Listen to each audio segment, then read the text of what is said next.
Now the Western is an interesting one because it's a genre whose time kind of peaked between the 1930s and the 1960s and then kind of died away again.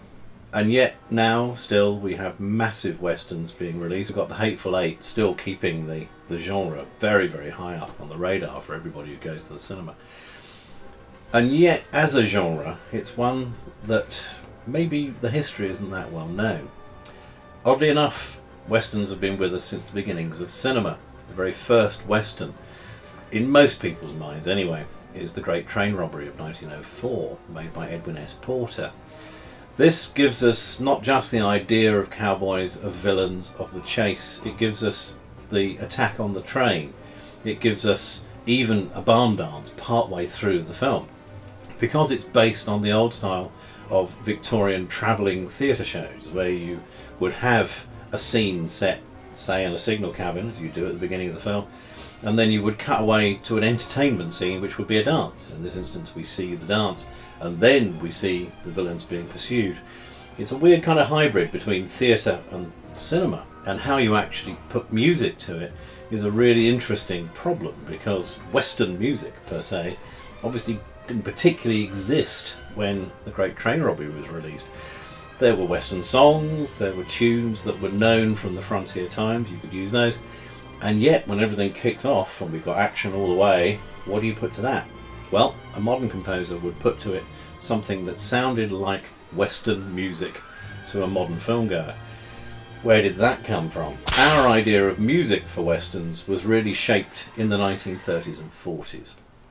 There we begin to get the idea of American folk tradition music making a basis for a Western. We begin to hear music that sounds like it was created for and of the frontier.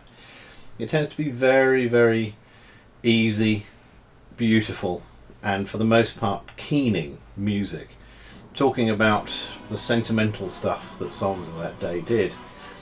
I'm thinking of films from the 30s like the Warner Brothers Westerns, many of which were scored by Mike Curtiz, many of which were scored by Max Steiner. I'm thinking of movies where you tend to hear guitar, where you hear trumpet, Mexican style trumpet. Movies in which the hero or heroine have a job to do, but it's always well within the landscape of the frontier. What that frontier gives us is a world in which there are traditions that need to be followed, in which there is a code which one chooses to either follow or to break or to uphold. Westerns always were about right and wrong. The first great Western star, William S. Hart, was the first Hollywood character to be flawed. The first time we saw a character who was both good and bad, and who usually started as a bad man, capable of murder, you name it, but then became good as the film went on, and often at cost to himself. So the Western was about moral judgments. It was about the white hat versus the black hat. It was about people who felt that there was something they would not allow to happen, because if they did, it would be the moral collapse of the structure within which they worked. So it's sheriffs versus outlaws. It's bad outlaws versus even worse outlaws. And the music often had that sense of honour about it. It had that sense of darkness as well. And always played out with the feel of largeness in the music. Now, who can we thank for that? Well, there was a whole bunch of composers came out of America in the 1930s and 40s who were creating what they considered to be American music, music that represented their country. I'm thinking of people like Aaron Copland, Samuel Barber, Charles Ives, people who decided that America itself had a language or a mood which could be caught in music. And often it was an extension of those folk tunes that were used as the basis for us to be able to understand the American landscape, the American psyche. And size had a lot to do with it. That very, very large sense of landscape, which of course John Ford brought absolutely front and centre of his films in the 1930s and 40s. A John Ford Western is an archetypal Western. And the music that went with John Ford's films always has that sense of breadth to it, but can come right down to single instruments like acoustic guitar, like trumpet, where we see people genuinely responding to each other. That sense of balance between the landscape and the people involved is always at work, and sometimes has a tension in the music that goes with it. One particular western changed the whole nature of film scoring, and that was High Noon. When High Noon came out, Dmitri Tiomkin had actually opened the film with a song. Now, that had not been done before. It wasn't something that was done normally. Normally you've got a big theme, and then if you heard a song, you heard it afterwards. But not with High Noon.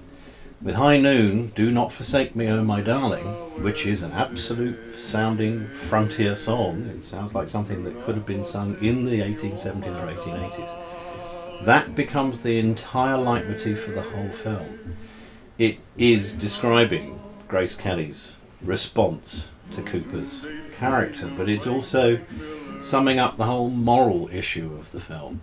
The man who chooses to end up standing alone against villains.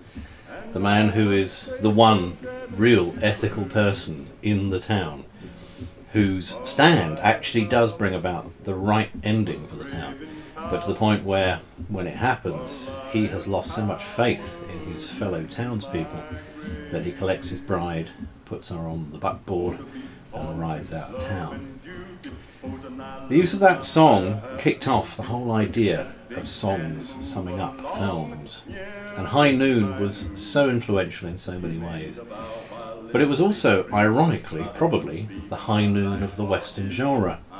From then on through, the Western became slightly more hobbled by the fact that moral viewpoints were changing in the real world.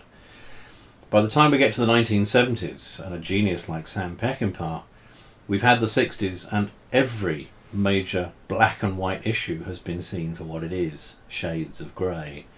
No longer can we have heroes versus villains because, well, we're not quite sure which is which, and whether heroes are complete heroes and whether villains are complete villains.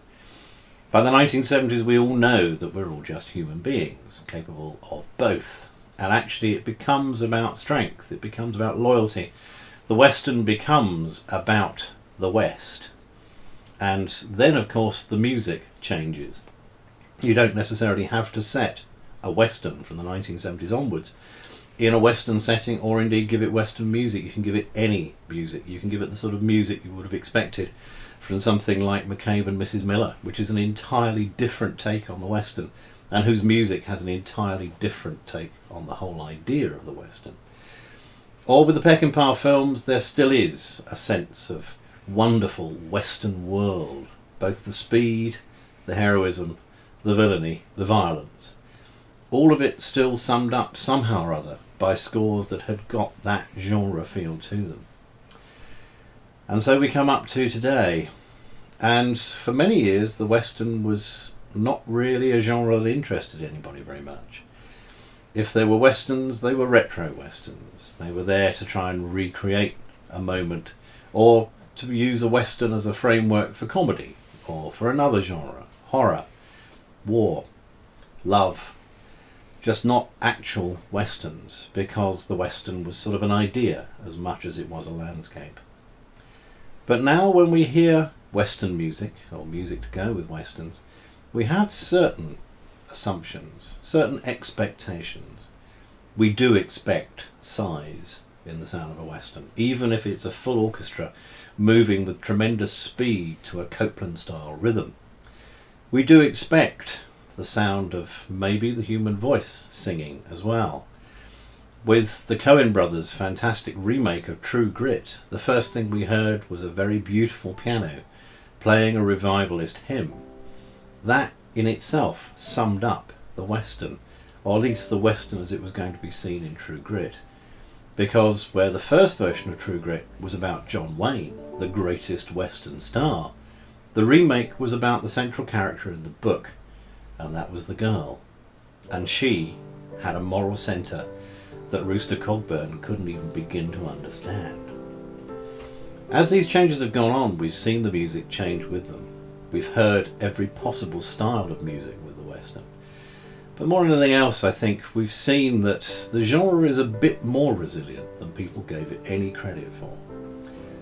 As a genre, the Western can still surprise and delight. And with something like The Hateful Eight, which has actually used the Western as the basis for very nearly an Agatha Christie murder mystery, you still have all the trappings, you have the landscapes, you have the beauty, and you have the score, written by a man who changed Western music more than anything else, and more than anybody else, over 40 or 50 years ago, and that is Ennio Morricone. When Morricone scored A Fistful of Dollars, he changed the rules. But then again, Fistful of Dollars changed the rules. It was a Western, made mostly in Spain, with a completely new take on the West. It was linked to a movie called Yojimbo, which had been made in Japan not that much earlier, but which in itself was a mashup between a Western genre, a samurai genre, and a private eye genre. Here we had Morricone bringing completely new sounds and completely new ideas to the Western. And with his work, with Fistful of Dollars, with High Noon, with John Ford's Westerns, and even up to and including the way that Tarantino has used music with Westerns, we will go into all of those in much more detail in later downloads. But for now, the Western has provided easily as much interest in the music as any other genre of film. And, from what I can see and hear, the future for the Western's pretty rosy. I'm fascinated to know what the next score is going to sound like for a Western, because I absolutely cannot predict what it'll sound like.